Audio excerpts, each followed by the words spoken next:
And we are back. And we're back.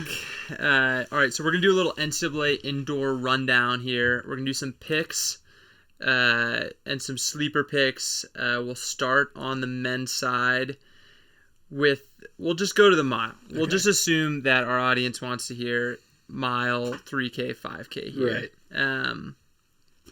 Mile. And DMR. Thank you. Mile. Who's your pick? Who do you got? I hate to just be the guy that's going to pick the number one seed, but I'm going to pick the number one seed. I'm going to pick my boy Anas from South Carolina. I think he's been so dominant. I think that as long as he runs tactically sound, he's got it. Definitely Thomas Van Oppen. I feel like he has so much experience. Like, he could be a sleeper pick to, like, steal it. Okay. He's a senior. He's got a ton of experience at the international level also. And then the guy that I am not going to be surprised at all if he wins it. So we're going to clip this once he does win it. Okay. Is Adam Spencer, the sophomore from Wisconsin. I talked to him at Wisco. Yeah. Nice guy. I feel like he is the next Ollie Hoare. Like, truly, I think he's a stud. Yeah. Like, every single time I've seen him race, I feel like he has that X factor. And he's young, and I feel like now is his time where he is really going to tactically win this race. Yeah, he took Beetlescomb to the line in Chicago, which was super impressive. Yeah, in the mile. That's what I'm saying. Yeah. That's exactly what I'm talking about. Like, he has the chops to get this done, and I love the UW boys. Obviously, they're going to be all together. They're going to have that swagger of having their teammates together. But I'm afraid they got a little greedy at the end of the season, going to BU, running that race, and I don't know if they're going to have it for NCAAs. Okay. But I think that, like, I hope they do, because Joe and Brian are both guys that I'll be cheering for also. For sure. Yeah. I am going to go wild card here. Yeah. And this might be a terrible pick. I don't know. Because just purely lack of experience. I think I know who you're going to say. I'm going to say Nathan Green. Dang, that's exactly what I thought. I think he's had a really good indoor season. Did he race at BU? I didn't see the results at BU, but he ran, 351, 352 at UW? Yeah. Like, I think this is the kid that you're basically saying is, like, the same as, like, Adam, where he's just going to, like, he's a young, up-and-coming talent, and he might make a statement. There's definitely something, whereas, like, if you're a senior and this is your last shot, and you have that sort of, like, pressure behind you, versus, like, he's just a wild card, underclassman, nothing to lose. You're going to kind of be in the middle, in the back, and all of a sudden just gun for it. Well, the thing, too, is he's also run a super fast 800. I think he's like a 146, 147 800 runner. I'm pretty sure. Don't quote me on that. Dang. We are on a podcast, but don't quote me on that. We need fact check. Fact check. Well, you got the computer. Look it up. He's literally right. He's literally right here. Just click on his name. Oh, wow. That actually is really I'm pretty sure he ran a super fast 800. Wow, 146.9. 146.99. Yeah. This year, too. Wow, this is a great pick. Which is not easy to do. Because that 146, that is what you want. And that's why I'm picking him, because I think he's just got that speed over the last 200. Like, and he only got outkicked by Wascom in that 350 race at UW. So I feel like that's a pick and a sleeper all in one right there. Yeah. Anyone else you want to talk about? The South Carolina kid, Anas Asai, he's just shown so much consistency throughout the year that I think he also has world championship experience as well. That's what I'm saying. For Morocco. Like, I just think he's going to be in that top 3 regardless. I feel like he could run away from the field. He could, yeah. Like, it's like, I feel like it could be the thing where it's like, you think it's going to be this crazy close race, and he just is the one that's fearless and just goes for it. He ran 741 solo at Doc Sanders, like, for at sure. the Armory, the slowest track in the world. So, yeah, he's just going to, I just know he's going to do well. Elliot Cook is somebody that's also like Nathan Green. That's just like a really good 800 chops. So, yeah, I remember talking to Aaron Bienenfeld about him, and he was like, he's going to carry the Oregon torch. Yeah. So he's a young gun. All right. 3K. Moving on to the men's 3K, we have some heavy hitters up front here with Bosley and Jacobs. I feel like this will be the battle to watch. Okay. I definitely think that Bosley's all in. Oh no, Bosley is in the 5K also. Yep. The 5K is first, correct? 5K is first. Yep. Yeah, so I think that's what a lot of this comes down to, is like, how are those top guys going to come off the 3K, and is there someone else in this list that's just all in on one race, you know? And what I'm looking at right now, if I am correct, all of the 3 big guns, Kai Robinson, Drew Bosley, Dylan Jacobs, they're all doing the 5K, 3K double. Yeah. Who do you think out of those three guys? Unless you have someone else. I think, okay, so like my like safe pick, I love Bosley. I think he's a great competitor, but I just like think that Dylan Jacobs has been on an absolute tear throughout this season. That being that I've gotten outkicked twice by Dylan Jacobs, I'm just really bullish on him also, just because I'd like to. I've seen him close in 27 in both the 5K and the 3K that I've competed against him with, and he has those gears on a fast race. So if the race is fast, I think Dylan Jacob wins. I just think he's able to handle whatever's thrown at him at this point. Like, but then again, like Bosley's been lights out, and Kai Robinson, insane, went to. Right. I mean, when I saw Kai Robinson on the starting line at World Cross Country Championships, like that course looked brutal. Yeah, it looked terrible. And then he runs the race, flies back, and then he runs like a 7:42 3K like a week later. Yeah, UW. And it's like, meanwhile, I'm running like Milrose 3K, and then I'm not running for like 2 weeks. Right. You know, it's like, bro, insane. You're getting old. That's why he's got some youth behind him, I guess. But the fountain of youth at the Stanford campus. All right, another guy that I really like. I got to give a shout out to my man Sam, the Gilliman. He's been running. He's been getting better and better and better. You know, like, can he win? I think it would take a lot, but he is a winner in nature. You know, like he has won a ton of races indoor season. I'm really looking forward to seeing what he can throw down, and he is just doing the 3K. Okay. So he is at a huge advantage there, where I think he is due for a top 3 finish here, because he's not going to have that 5K in his legs. Okay. And he's going to be all in for that. So he's my sleeper pick for the men's 3K, and then Ryan. The guy from OK State. Shoppy. Shoppy. Is that how you say it? I'm pretty sure, yeah. Okay, I hope so. He anchored the DMR for Oklahoma State. That's what I was going to say. He's a gun. Yeah. Right. He's a gun. Yeah. Like, he outkicked, was it Brian Fay was the anchor for one of them? Well, they got 8 of them. It doesn't matter. Whoever was the UW anchor, he kicked him down in like 3:52 or something insane. Yeah, it was impressive. Yeah. He's a gamer. Like, that is certified gamer. And once again, I assume he's only doing DMR and the 3K. Looks like so he is also just a pick where I'm like, yeah, if he is there with those guys, like, and he gets that just killer gamer mode on that he had in that DMR, he could steal it. Right. He could steal it from Dylan and Drew. Yeah. Yeah, that's good. That's good. I like it. And it's crazy that I'm not even talking about Kai Robinson, just because he is just a bona fide professional runner already. Well, I guess we could just transition to the 5K, because that's my pick for the 5K. Like, you think Kai's got it? A fresh Kai Robinson is certainly. Yes. I mean, he got second last year, right? So he's certainly capable of winning it. Like, there's no doubt about that. And I think that's why I'm just afraid he has too much in his legs. You know. For the 5K? A ton of races. Like, yeah, he does. A ton of races. He does, but I just think he's got that killer instinct, and he just like looks so damn good while he's running. Yeah. Like, he just looks so smooth and so effortless. I just think he's got what it takes to win it. So that's, I mean, he's my pick for the 5K. Yeah, I definitely think that Bosley is going to inevitably be up front at some point in this 5K and be like really putting the hurt down on people. And I think that's going to be his style, where it's like, can he just outwill like a win like he did like kind of in Cross, where he's just up front, foot on the gas, and just making people hurt. And I don't know how much help he's going to get from other people in the race. Like, I don't know. Like, Nico's in the race too. I mean, so you have Hicks in there that's going to want to keep it honest. You know, like, Barry's going to want to keep it honest. Kiprop, you know. You got the few Oklahoma State boys in there. You know, our boy Graham Blanks. We both love Graham from Harvard. That's he's the Georgia kid, right, from Athens, yeah, exactly. where Henry went to high school. Exactly. Henry used to always talk about him, like, and he was like, it was such a, you know, like, superstar in high school. Right, to, like, watch him and stuff, and like, Henry would always tell us, like, watch it, just keep an eye, just wait for Graham Blanks. You're in like 13-25 his freshman year. Yeah, exactly. And we're like, oh shit, he is legit. And then the only other guy I want to shout out here as a potential sleeper here is Carter Solomon, Notre Dame. Also just a gamer. You know, him and Parker Wolf battling in ACCs. Right. Like, those guys have that X factor where it's like they have gears at the end of races. Yeah, for sure. And I'm just really excited to watch this race unfold, because, you know, yes, you have the three-headed, you know, dragon, if you will, of Dylan Jacobs, Kai Robinson, Drew Bosley, head-to-head.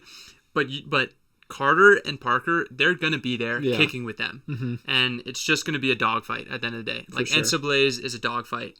Anyone else in this 5K you're looking at? I just think Alex Mayer, like, kind of seems like he's, like, the leader of the Oklahoma State gang, just based on his cross season. And I think he's just going to come in with a big chip on his shoulder, knowing that, like, he's got to be the top dog for OK State, and he's going to go get it done. Yeah. He's just a gamer. So I think he's going to be, like, a top 3 as well.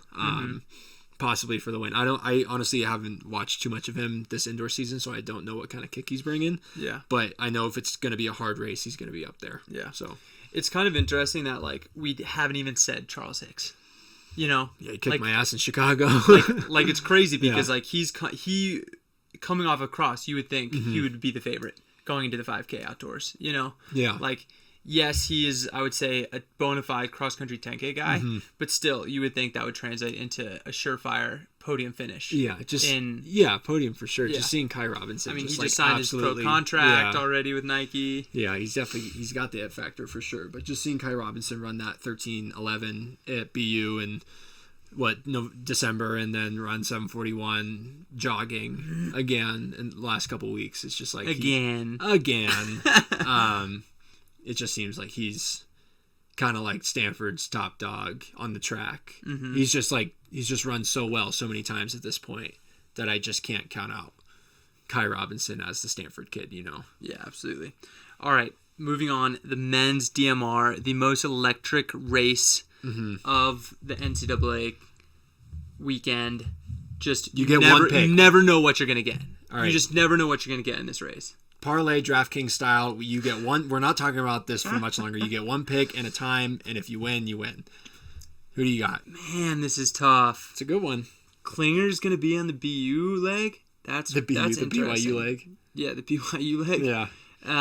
3. Just the team. Just the team. Yep. 3, 2, 1. Villanova. OK State. Villanova. Yeah.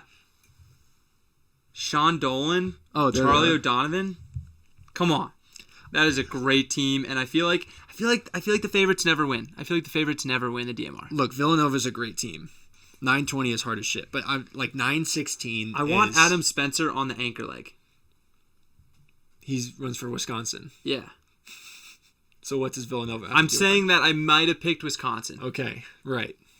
You might have, but you picked Villanova. Yeah, so you locked in that pick. I obviously can't pick UNC as an NC State graduate. I just can't. I can't even consider them. Right. Even though Parker Wolf is an absolute dog. I think OK State's just going to run away with it. I just think they are going to run away from it. Yeah. You think OK State is going to run away? They have from a fresh Ryan Shoppy on the acre. Yeah, that's tough. That's and tough. I guess I would like to see. Gonna have the same thing, I mean, Kieran Lum on the anchor. He is just so consistent this year. You know, like he has been the most consistent up front, pushing the pace. And that's what it takes in a DMR. That's not the That's order. what it takes. They have 6 entries. Oh, really? They're just 6 general entries. Oh, fuck me. This changes everything then. Watch your language. Come on.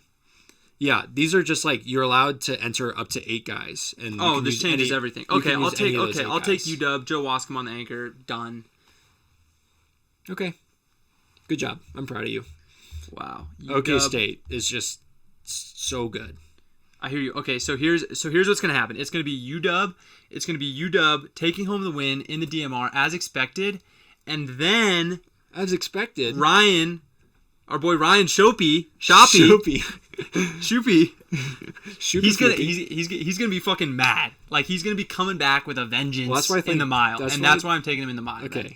In the mile? In the mile for the win. I know I said Anas earlier, but he's not even entered in the mile. You're a bum. How do you think you're going to work for City of Smag after you retire? He's not in the mile. He's in the 3K. Oh, that's right. 3K. I meant 3K. Fuck. All right. Shoot. 3K. All right. Moving on. Let's redo our picks. All right. Let's roll that back. All right. Starting off with the women's 1 mile. Who you got and who is your sleeper? Let's hear it. You know, I got mine already. Go ahead, pick. I'm ready. I got Anna Gibson, UW. Lock it in. She's a dog. She's going to be ready for it. She's proven herself in the DMR at BU. Mm-hmm. She's going to be ready to roll. Lauren Gregory obviously is like the surefire pick in terms of like she has experience. She's so hard to beat. Yep. Yeah, but I'm sticking with Anna Gibson. Who you got? Okay. I think I am going to take. There was one girl that's been crushing it all year. She goes to Rutgers. Yes, there she is. Alexandra Carlson. That's my pick. She's been crushing it this year. She had a really couple good races at BU, low 430s. Yeah. It's just like racing well. So I have her. Okay. Sleeper. She is my sleeper. Sleeper and pick. She's a sleeper and your pick. She's been crushing it. So all right, women's 3,000 meter run. 3, 2, 1. Caitlin Toohey. Yeah, she's gonna be tough to beat. There's just no way. Like she has shown zero sign of weakness she's in hardly any faltered. capacity, and I just think she's 10 seconds faster than the next person in this race, and 15 seconds faster than the next one after that. Like it's just insane how much she's just in another tax bracket. Yeah, she's plain and good. simple. Like I don't think anyone can touch her. But if there was a runner-up, yeah, that's what I was gonna say. If there was, who are we picking up for a runner-up? Let's say the worst case scenario happens, something goes wrong. Who is in the driver's seat after that? I think Olivia Markevich is. I don't know how you pronounce her last name, from Notre Dame. She's also had like a super consistent season, just like racing well. I feel like consistency is the name of the game, and obviously Caitlin Toohey has just like transcended that. Yeah, but I feel like if there's somebody else that's been just as consistent, maybe not as like fast time wise, is Olivia. Yeah. So I got her. I'm just gonna stick with my NC State woman, Sam Bush. She has leg speed in the mile, and I think that she, as we saw in cross country, is gonna have kind of that NC State woman swagger. Is like having your teammate up front crushing, and you're gonna be right there. And that's gonna be the same way I'm gonna go about my 5K sleeper pick is Kelsey Schimmel. Yeah. She's so strong, cross country, podium finisher. Right behind Caitlin. And yeah, she's an absolute stud, dog. I mean, is she going to beat Caitlin? Probably not. But is she going to be runner-up again? And is she going to be there if anything does happen up front? Maybe. I think she'll be there. I trust you. That's it. You don't got any? Oh, Mercy Chilang got in the 5K. To like be somebody that will keep up with Caitlin Toohey the longest. Yeah, she's just a damn good runner. I mean, she'll probably be up front. Like, I don't think Caitlin's gonna take. I think Caitlin's gonna chill, just in the 5K. Like, she knows she has the mile chops. Like, she knows she has the leg speed. Yeah, and she's just gonna conserve as much energy as possible because she knows there's gonna be girls coming in fresh for the 3K. Okay. Last but not least, DMR. Women's DMR. I mean, it is so hard to pick anyone else but UW coming off the NCAA record. You don't want to pick NC State? They're only a second and a half behind. I feel like all I've said is NC State women. And I don't know if Toohey is doing it or not. If she's already, like, no way she does a triple, right? 5K, DMR, 3K next day. That seems insane. It is insane. You're correct. I mean, she's got a Adidas Pro contract, so maybe that is something that she would do. Yeah.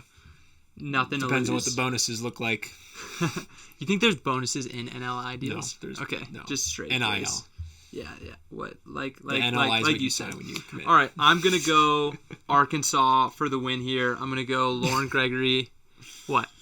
Okay, keep going. No, you're good. Yeah, Lauren Gregory is just a stud, and she's going to take this home. Yep. She's going to have the chops that is going to be required and the experience and the NCAA championship. It's one thing to run fast during the season. It's another thing to have the experience. Yep. And I think that's where I go with these picks, like UW, Joe Wascom. He has the NCAA experience now to win the men's side. And I'm going to go Lauren Gregory, assuming she's going to be the anchor for Arkansas on the women's side. Okay. I'm just going to say Washington because they race so well. Yeah, for sure. Just because they crushed it at BU. But I am an anti-BU trampoline track runner. I have not run a single race on that track, so I'm going to pick NC State for you. Ayo! I know I said Washington, but I'm reverting back, and I'm going to NC State. Go Pack, I have not watched any DMR. I haven't watched a DMR in general, except for the Washington women's DMR this season. Perfect. Yeah. You'll get to watch number 2. But I'm picking NC State. Man, this is hard. I don't know how Cydious does this. They must do a lot of research. They must do a little more than just read it right before, like, as we're recording live. Yeah. It's a crazy concept to do, like, research and how to, like, pronounce people's, like, names right. It's a tough one. Like, I wonder how many people we just, like, butchered today. And you know what's another thing that we didn't even bring up during this whole thing yet, in this part 2 of our podcast today, is we didn't even talk about that it's at altitude and the effects of that. Like, I don't want to talk about Drew that. Bosley is at a huge advantage over Dylan Jacobs here. Okay. At Albuquerque, that is a big difference. He's coming down. He's coming down. Yeah. Like, I think Drew Bosley, oh gosh, I cannot believe I've even thought of it. I didn't either. I've just thought of this. This changes almost everything. I'm starving right now. I won't lie. I feel like I'm at the tail end of this podcast. I feel like it's a huge mistake of us to not pick Drew Bosley in the 5K now at altitude. He's not going to be afraid to push. That's fair. That's very fair. I feel like he is going to completely take it out of. I'm going with Bosley. Go with Bosley. I have Get on to. it. Bosley has to be the. He deserves it. I mean, he's working out with like fucking Woody and Louise Gravalva. You have to watch your language on this podcast, young sir. Sorry, Mom. Sorry. You know what I'm saying, though. Yeah, I know what you're saying. Like, if he's doing altitude work, VO2 max workouts in the dome at 7,000 VO2 max feet, is the new double threshold. Well, he's doing double threshold and VO2 max. Incredible. Like, you know, has it all, and he has shown zero sign of like regression at all. He's got as good of a chance as anybody else to win. I mean, who else? Like, Casey Klinger is coming from altitude. Mm-hmm. Like, who else is coming from altitude? Like, maybe the Stanford boys have altitude tents. I don't know. But I don't think that's going to help them. Yeah. Running at altitude. Yeah, it's going to be a tough race. Running at altitude, you need to get used to running at altitude to run well at altitude, period. Mm-hmm. And I think all the races that we're going to see this weekend, unfortunately, are going to be severely handicapped because of the altitude. Okay. I think it's stupid having NCAA championships at altitude. Yeah. Because it's not a level. Agreed. It's just not a level playing field. Yeah. And I would say that puts. I mean, Duncan Hamilton. We haven't even talked about him. He's a good runner. He's a damn good runner. And he's come from altitude. I have him top 5. Yeah, I mean, I don't know what he's racing. I don't want to spend more time looking through my notes here. He's racing. I think he's for sure racing the 3K. I mean, if he's just doing the 3K fresh, he's top 3 because of the altitude. Yeah, like he did his mile at altitude. He obviously works out there. He knows that pain. He knows how to ride the red line better than anyone else. No, he's going to do great. I don't doubt that. And understanding how hard you can push yourself at altitude at that race level, I think is huge to have that experience. Yeah. These are all great points. Man, Drew Bosley could really just clear house here now. Yeah. And Duncan Hamilton might have something to say about it in the 3K. We'll see. I love it. I'm here for it. All right, that's it. All right, bye. Bye.